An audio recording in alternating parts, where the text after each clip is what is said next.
there's two roads of practice, you could say. And one is the contemplative practice, the going inside.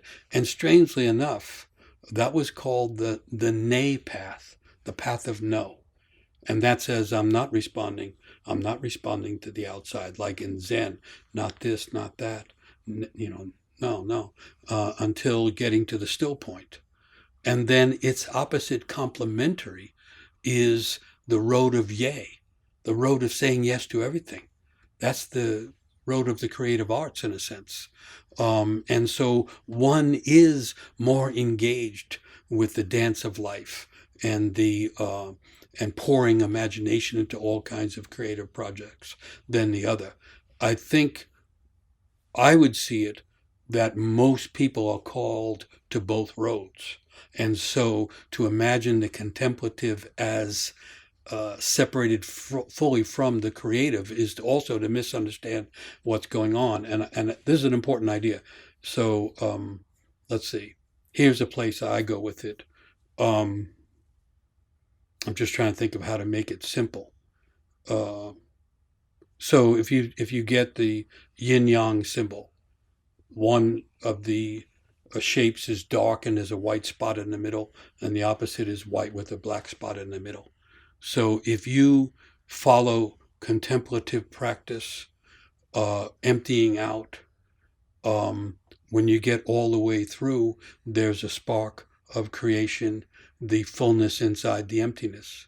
And a person who goes on the road of fullness, which I'm calling the creative expression, the art, practice of art, expressive art as opposed to contemplative art.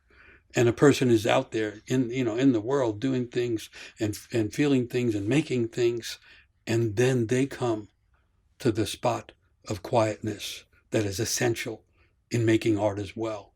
So I think they're opposite complementaries, and I think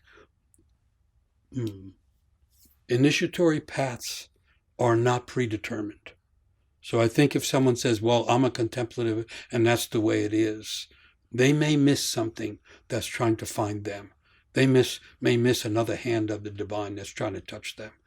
And I think if a person says, well, I'm just creative and I'm involved in the things of the world and that's the way it is, they may be missing some still point that is that space between inhaling and exhaling, which can become the space of quietude that then, like before creation starts again. So I think it's more like complementary opposites, and I think go back to the idea that each person is unique. The Buddha came to mind because the Buddha's, a great figure in the contemplative path. But the Buddha, in terms of mythology, because it is a myth in many ways, was an exceptional being, was really the kind of model, the archetype of an exceptional being in some ways. And so then the idea, I would say, is not completely to be like Buddha. That's the beginning of the path. It's to be like the Buddha that's in the person. Because Buddha was exceptional, if you want to take the story of historical Buddha, in such a way that that person is now known by so many people all around the world. So the idea isn't to simply imitate that. There's a thing called the pathless path. So you start on a path, the path of art, the path of contemplative practice, and you get to a point where the footsteps aren't there anymore.